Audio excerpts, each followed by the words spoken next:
Hello, welcome back to Force Commander's Guide to Purging Nurgle. I'm Jade Star, knowledge is currently in the fridge, and following our last mission, we have just not enough time to reach any of the other Bloom missions. It's warning me just right there that it's not reachable in time. For some reason, I felt like giving it a try. I thought I had the warp drive engines upgrading and it was going to complete or something and buy me time. That is not the case. It's going to disappear just before we get there. Not only was I not upgrading the warp drive, I was upgrading the plasma generator. And now we're going to get the prognosticars back online. We'll see those in a little bit, but first we've got some cutscene, so I'll see you on the other side of that.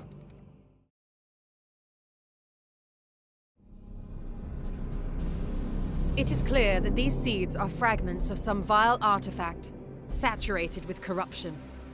Once fused with organic life, they spread rapidly from the host, afflicting whole populations with a deadly plague. All according to the plague god's desires. Yes. But what confounds me is how it spreads so quickly between solar systems. I have issued an interdiction order for this sector. Interplanetary travel will be limited. With the Emperor's mercy, it will buy us some time. Denial. The Baleful Edict is far too damaged to begin a new campaign. And yet it must. This bloom is already ripening, evolving fast towards some dire purpose. Would you truly turn your back on the trillions of souls the plague god threatens to devour? Never. But how do you propose we stop it? This seed radiates a psychic imprint from what I believe to be some kind of origin. With further research, I will be able to pinpoint that location. I would rather we simply purge them. That is the difference between us, Purifier. You are the hammer, but I am the one with the burden to wield it. Destroying it now would silence the only lead we have. If I can prove these seeds all radiate from the same destination, then we can follow that trail and destroy the source of the bloom's power. Challenge. You said seeds. You deduce much from only one. You are correct, Tech Priest. I need more. One is not sufficient to prove my theory. Commander, you must send out your knights to harvest more. You would have us limp around the sector with more of this corruption in my hold? I agree it is far from ideal, Dominus, but if the Inquisitor can locate the source of this corruption, then I advise we comply with her request.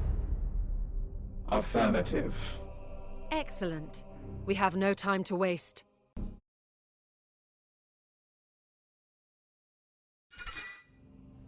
Alright, well, we have a plan. I mean, the plan right now is just to get more seeds, but it's going to lead to something, so that's good.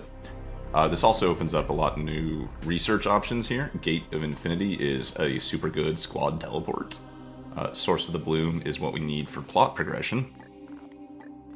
And advanced seed access. We need more seeds, so we're going to get some technology that will allow us to gather more seeds, which is also a really strong pick right now, just to start getting a stockpile going early in the game. I'm going to take Gates of Infinity because it's more valuable on the tactical maps. We both have work to do. What do you need? And we're going to go talk to all the NPCs, because new things have happened and they have new things to tell us. I do not know where the psychic scent will lead us. Yet.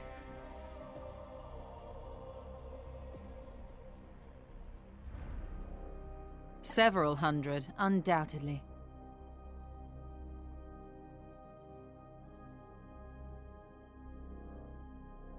Do I bore you? To be honest, I had doubted your chapter's very existence until recently. I contacted the Ordo directly for martial support.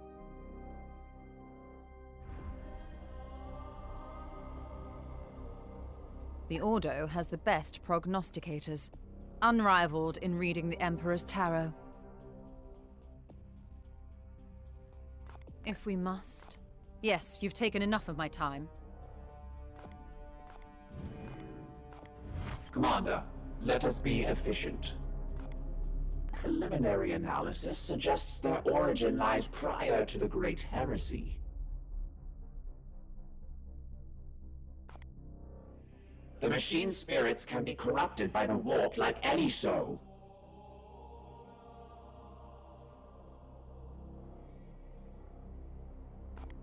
I once had the opportunity to study a Predator tank that served the Black Legion.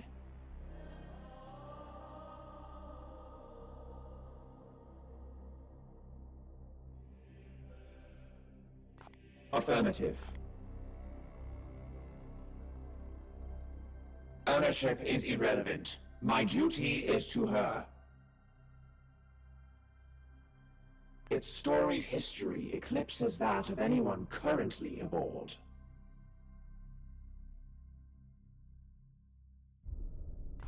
Waiting for new input. I must attend to repairs. Come, let us talk over what troubles you, brother. The cost of working with the Inquisition, brother. The Inquisitor's methodology has proved fruitful. Whatever best helps you, Commander. Nurgle is a powerful and detestably creative enemy. The Plague God does not simply desire death and destruction like Khorne.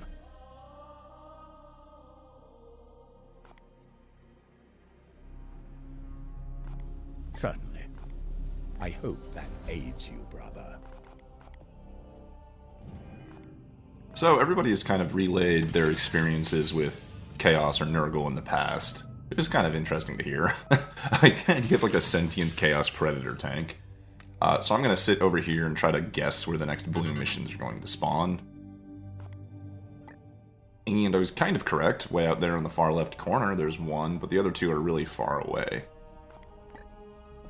However, Baleful has the mission reward I'm looking for, another Interceptor. I really want to get a second Interceptor into my roster because injury times, and I can just barely reach it. It's going to take the entire time to get there, and I'm just barely going to get there before the mission expired. And so I've edited out a lot of my waffling about what path to take to see if I could try to get the other two. No, we're just going to Jabroth. It approaches, Commander. Our day of meditation. What are you on about, Ektar? Stoic contemplation fortifies the soul, Inquisitor. This is a tradition upheld by our previous commander, Am I hearing you exactly right? Are you proposing to take the day off? Oh yeah, it's a day off. Excellent. I will make the arrangements. This gets us faster XP growth, but decreases our research speed. I'm willing to take that trade-off.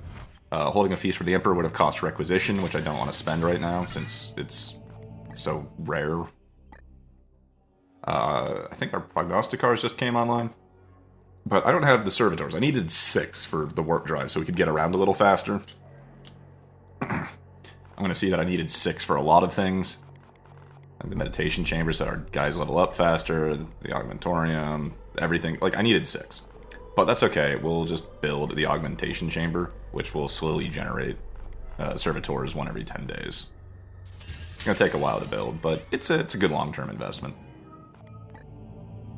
And I'm not going to get servitors from the mission, so there's no point in, like, saving. Maybe if that mission was going to give me, like, 15 servitors, I might have just waited, done the mission, then built the other things in a different order.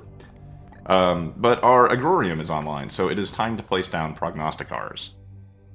There is an optimal setup, and it is worth knowing what that setup is ahead of time before you start dropping prognosticars. Again, it's a little bit of a beginner trap, but the map you see now is not the full map. Plot is going to happen, and the sector, or at least the planets and systems that we can travel to, is going to expand. However, even with that in mind, those 2 prognosticars have covered, I think, 11 out of the 15 stars currently available to us, so it is still a really good placement.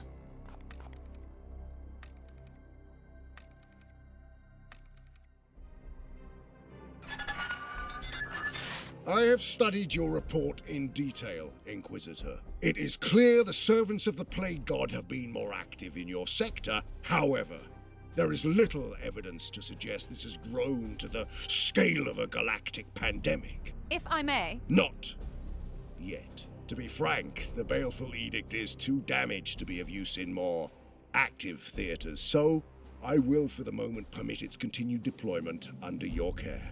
Might I then? No, you may not. I grant you the use of my ship to keep your histrionics to a minimum, but this is the limit of my generosity until you provide more convincing proof of this theory of yours. I trust that in the meantime you will keep out of the Commander's way and let him serve the Imperium. He dismisses my research out of hand. The Grand Master is no friend to the Inquisition. Are we not allies in this eternal war? The Grey Knights have served as Chamber Militant for 10,000 years, but Varden Kai has had a sour history with your order. Still, he is a man of utmost principle. If we can more clearly quantify the growing threat of this plague, I'm certain he will offer more support. Commander, what would you have us do? So we're given a few choices. We will do our duty sounds probably just like a nothing will happen. Bypassing Kai to seek more support might get us requisition, but it might upset Kai. I'm perfectly capable of handling my own data, but I will accept your offer. It is reassuring you take this threat seriously. Our allies from the Officio Assassinorum will better support your knights if we can procure their finest armaments from their temples. So we finally have the last thing that we can spend our requisition on in the armory. It is tempting, but access doesn't actually provide the equipment. Like, the knights will get stuff at the end of missions. You actually just have to pay more requisition for assassin equipment, just out of the barracks screen. So I'm going to go get everything I hadn't previously unlocked, and I'm going to add another point to war gear to try to get better war gear.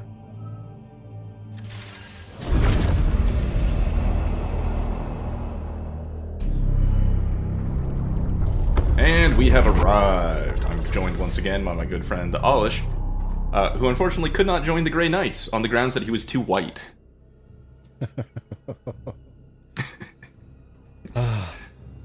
It's because he's made of snow. It has nothing to do with race. Just wanted that to be real clear there. Marcius. Yeah, that's understandable. Yannick Vanas is coming back in. I already know that you picked this mission specifically because it's going to give you another interceptor. Yes. I'm very glad that I can get at least 2 of every class quickly into the roster. After that, I think the what I can recruit from what mission is going to be less of a priority. Gonna go ahead and try the Daemon Hammer out. Yep.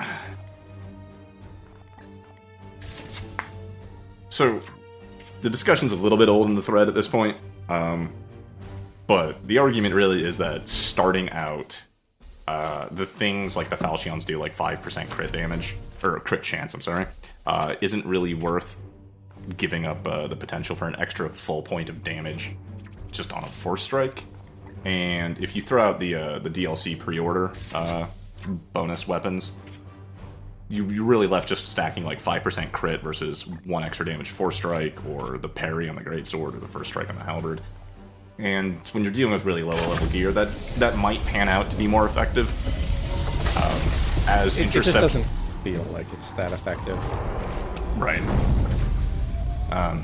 As interceptors kit up, crit chance is going to become much more and more of a determining factor about how combat effective they are. And I am going to lean heavily into crit chance on interceptors as they skill up and we get gear for them. Interceptors have some pretty good stuff in the tree for that, as it turns out. The Ministorum transmissions are peculiarly coded. Numerous inconsistencies.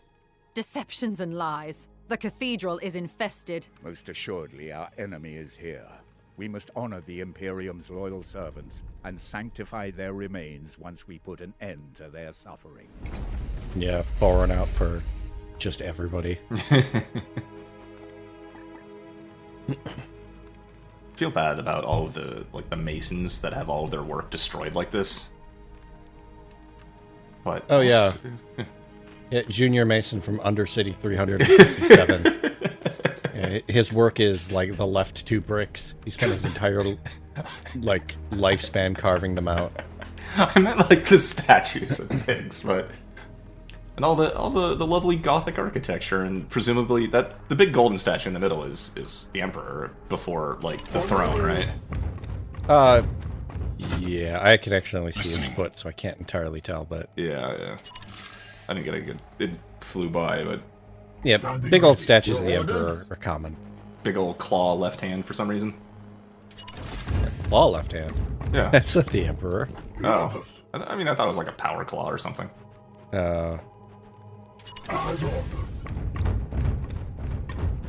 Isn't he usually depicted in like gold armor with like a sword and a claw?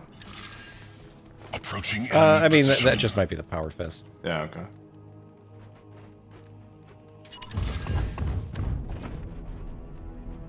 advancing. And then all these statues of presumably Space Marines? Yeah, it's gotta be Space Marines because of the armor. Yeah. I am here to serve. With haste. The armor, the not wearing a helmet. Although, Space Marines aren't really idolized in this way. Storm. They don't really make statues of Space Marines. Affirmative. Kind of wouldn't have imagined, but I don't know the setting as well. The unfaithful are here. Ready yourselves. It's very disappointing because you were 2 squares away from triggering it before. Yeah. But, I mean, it's not a bad time to No. trigger the actual combat. You got everybody more or less in position. Right. So new enemy type, the apostate preacher. That's the proper name of these guys. They can do the psychic smite, which ignores half cover and can't crit. So, remember, half cover. Guys, we might have fucked up the audio last time and have to do this again. Just foreshadowing. That warp instability 100 is basically immediately, if it goes off, Yeah. is immediately going to trigger a peril to the warp. They It's also kind of obnoxious when it happens. Yeah. It's a timing thing. Like, if they get it off, like, right after a surge or when the bar is low, it can be really annoying. This planet is kind of corrupted, so we're getting 25% a turn. And that's a lot. Sometimes under Prognosticare care or lower corrupted planets, you only get like 5 to 10% a turn, and then you kind of care about them doing that. They have a whole bunch of new abilities, like they did Swollen Flesh, so a bunch of theirs guys just got 3 points of armor for 2 turns. Really Which disappointing that you couldn't get that last guy. me too. This is our new apothecary, and that's the bleed effect. Kind of nice, but also kind of eh. You've already got it. You might as well lean into it a little bit more once you finish getting the basic apothecary stuff in. And I think that you'll find opportunities where using it makes sense. I mean, it costs willpower. And he's only got 5 AP because... Willpower, WP. 5 WP Precision because target locked in. that's what he started with his skills. He started with Terminator armor and none of the like +2 willpower that leads to all the stuff you actually want. Right. But it'll come in time. He's an apothecary. You're not going to not use him, and he doesn't need much in order to be usable. To be usable, no, you're absolutely correct. I'm trying to think the end game builds though. I suppose you could rush one of the corners and get it pretty quickly, but typically I go top right to get the pockets and the skulls. Yeah, servo skull pockets. Yeah, and then it's top left for Iron Arm Biomancy. And if you feel saucy, bottom right for seed snatching.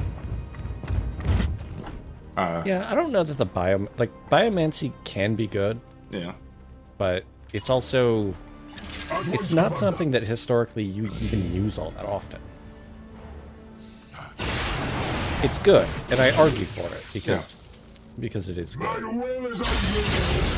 But we usually tend to treat your apothecary as something reserved. So, like, if you have to give up Iron Arm Biomancy in the short term because he's already got the bleed skills, Yeah. I don't think you'd even notice all that much. Yeah, and as we've talked about the stun changes, so Iron Arm Biomancy was you imbue a fellow knight with the ability to do extra... Oh, he's dead. I forgot about the bleed damage.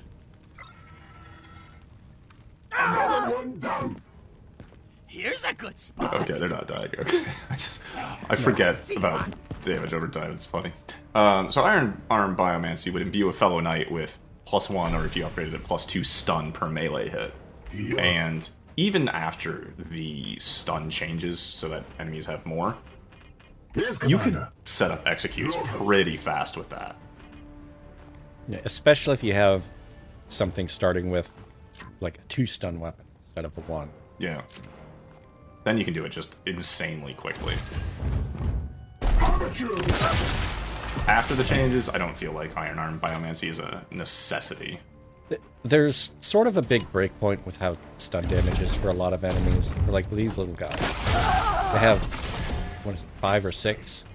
Like 5 stun for 6 health, yeah. Yeah. So going from 2 to 3 stun, going from 1 to 3 stun, basically means that you can stun and execute using 3 AP. Which is net positive in terms of your total squad AP. Weapon empty. Now, it's not infinitely sustainable, because the one that you've used Biomancy on to get the execute on only got 1 AP back. But there are ways to sort of help that. And in the meantime, everybody else can also help. Like, maybe they also have Iron Arm Biomancy going on. Or, you know, they're doing something with that AP that is, you know, killing important targets. Executes are great. Yeah. Assuming that you're not bringing a Vindicare or one of the other assassins, every execute is 4 AP, and that's fucking rad. It is. At some point, you kind of just have the internal calculation where it is... you're kind of calculating how many stun to HP, what ratio it is. And it needs to get outside of, like, 1 to 4 under normal circumstances to really make executes plausible, because a bolter shot for 4, a regular melee hit for 4 is 1 stun damage. So if they have, you know, like 5 stun meter, they need to have like 20 HP where it becomes more likely that you're going to stun and execute than just straight kill them through HP.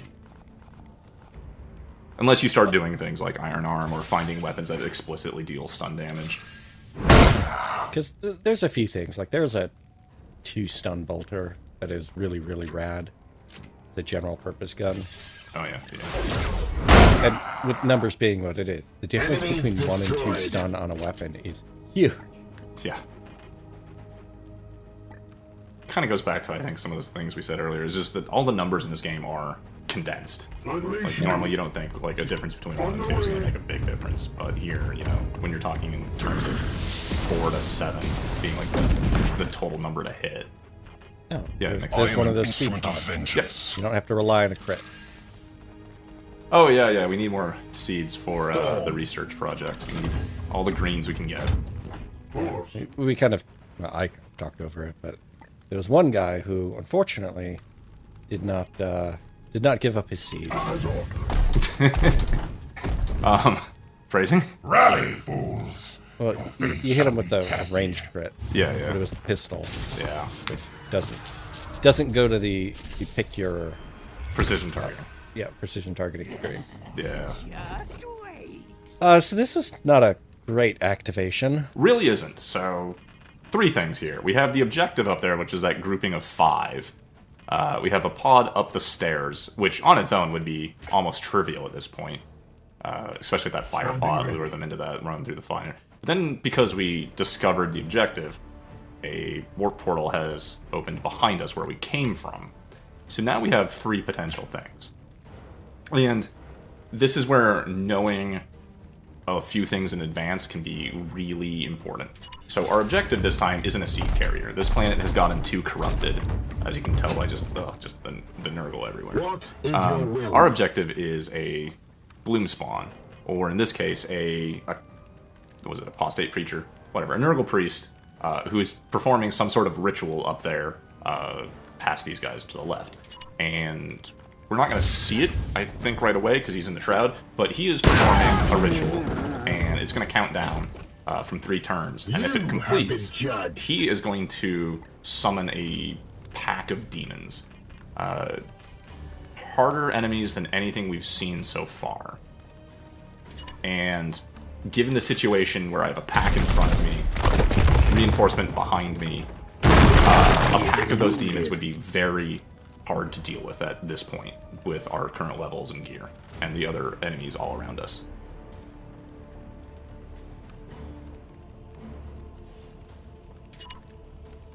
I really want to just fire everything, but I need to get up there in a hurry, because I have 3 turns to go kill that guy.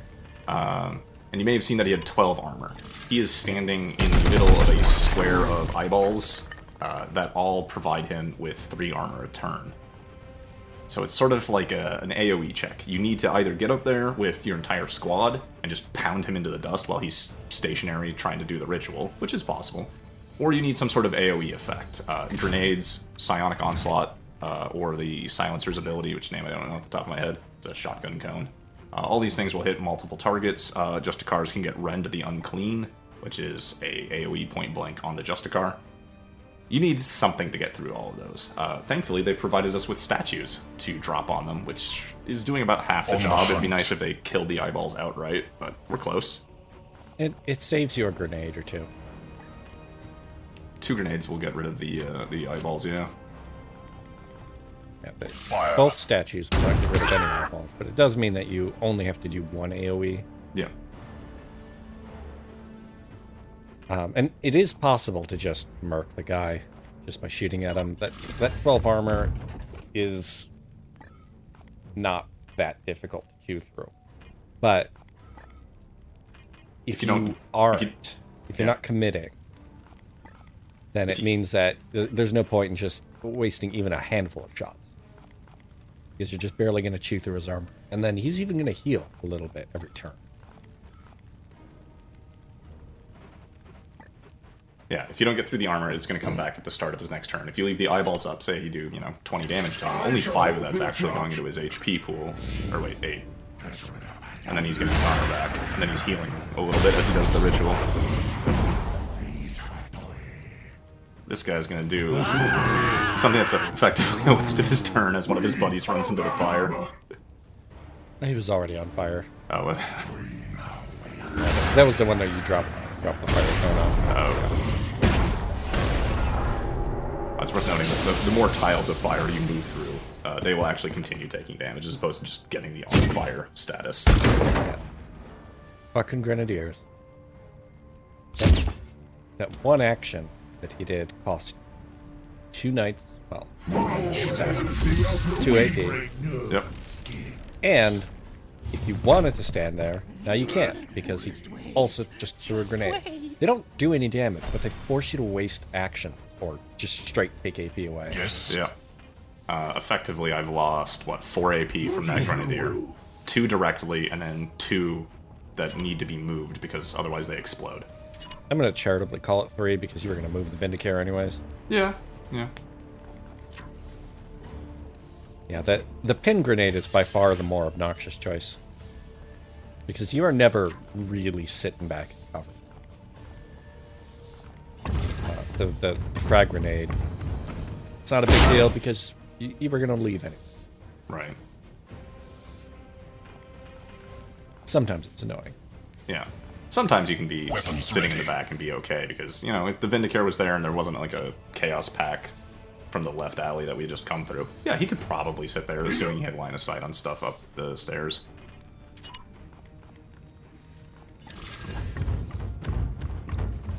The creature that's doing the big green beam of light is doing the warp surge thing we were speaking about.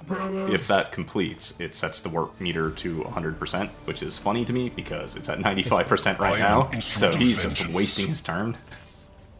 Well, he did other things during his turn, so... He cast Swollen Flesh, yeah. Yeah. He wasted an AP. So here's these dumb eyeballs. They have no abilities, nothing, and if you crit them, you get instant death on them. Yep. Great. I don't know what it is about it, but just that it's a button that says death. It's the best button to press.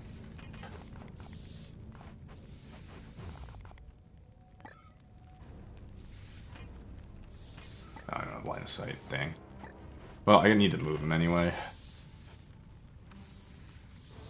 Don't like having that guy sitting around behind me. I'm pretty sure he can jump down the rubble and flank.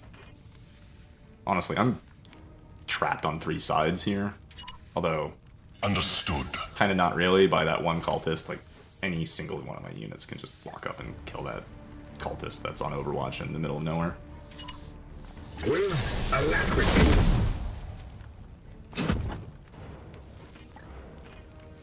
Unfortunately, Voldred here would be able to solve a number of problems, or at least make it more simplified if he still had his Yeah. Now, one frag grenade just takes out all his armor.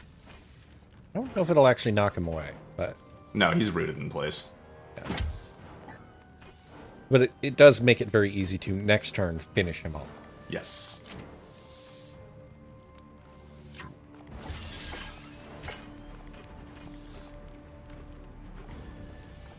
So I guess these eyeballs would have been one of the things in the cultists. I think these all had 6 originally. So if you were in a hurry and you didn't have AoE, you could force strike those with a hammer and turn them into 1 AP kills rather than 2. Honestly, if you don't have AoE and you're in a hurry, you're almost certainly better off just focusing everybody on the guy. Yeah. For a reason that we're going to see shortly. Full spec sensors detecting nearby foes.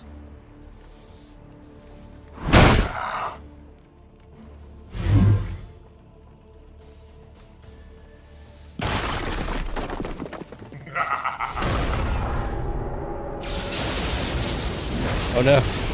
He has set the chaos meter to 100%.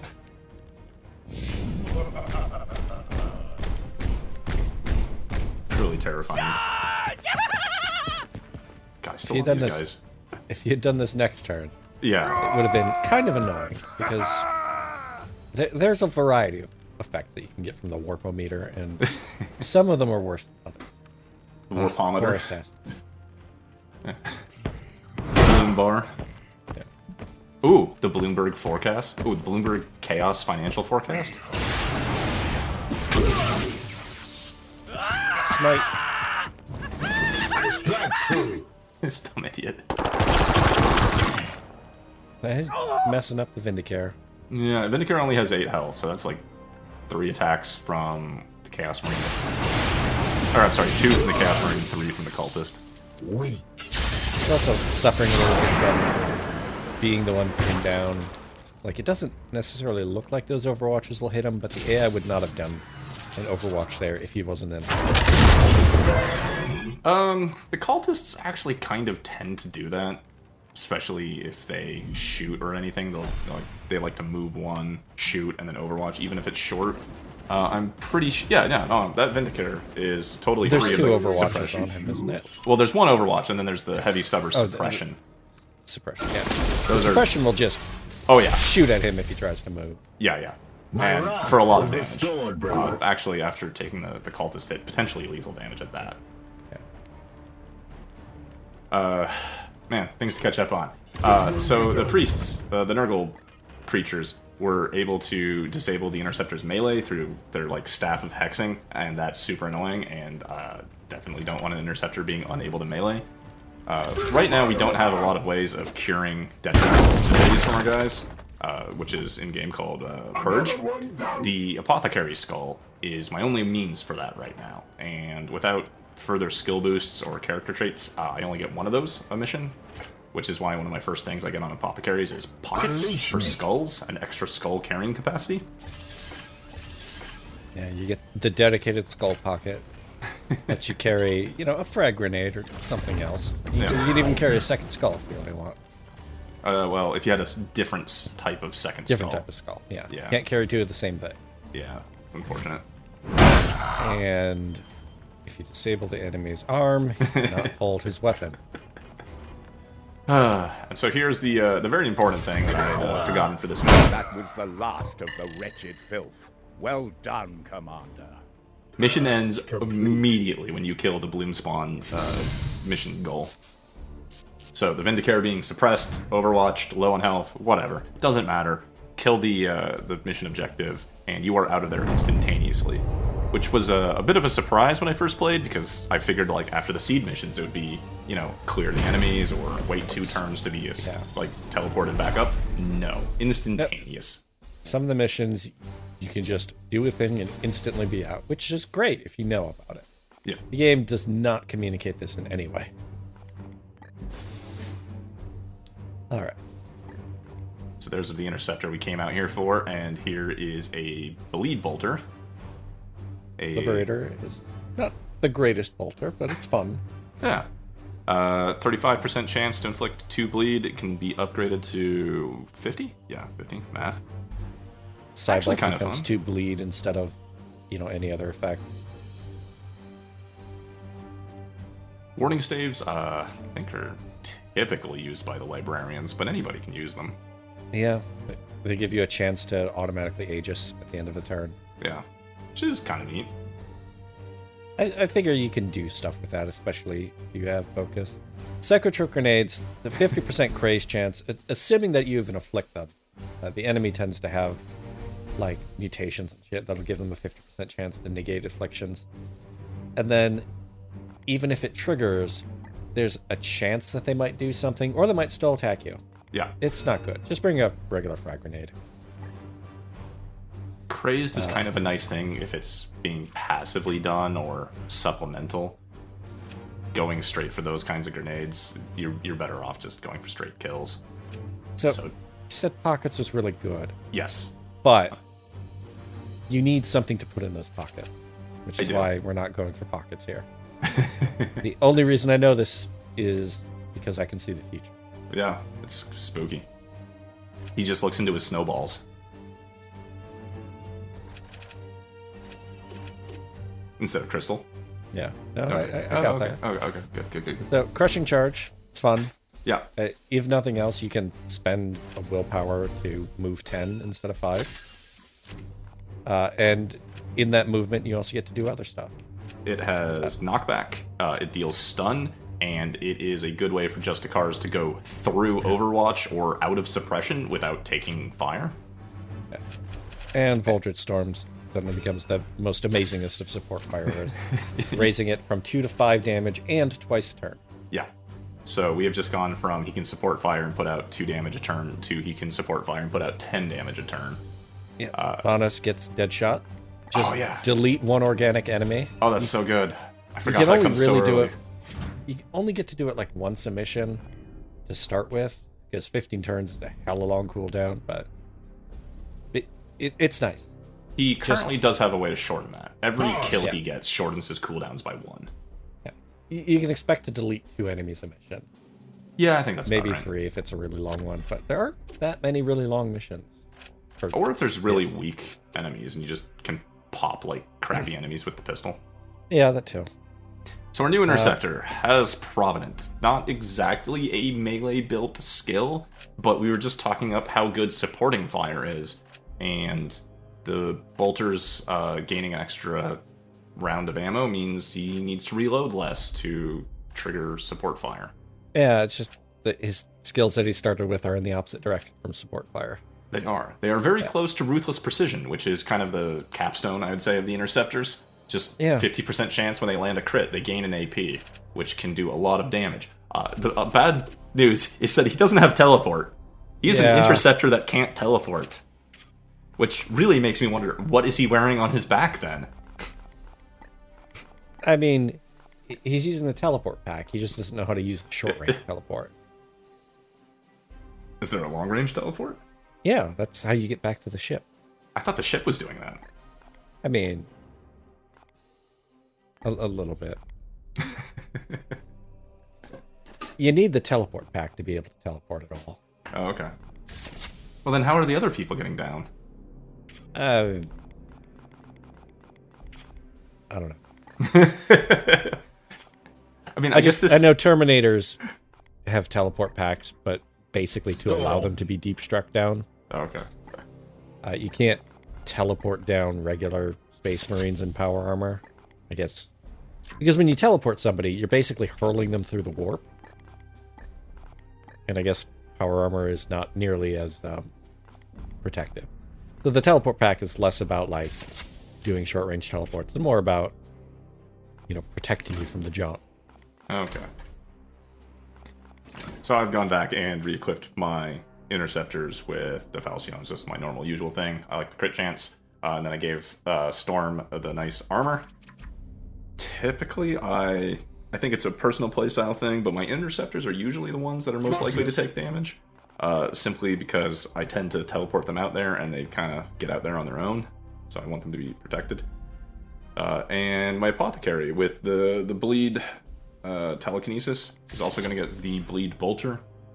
I thought maybe some synergy or just basic fun, but really it's because my apothecaries are most likely to be using their storm bolters as their primary source of weapon and getting some free bleed on top of that from shots I'm going to be taking anyway.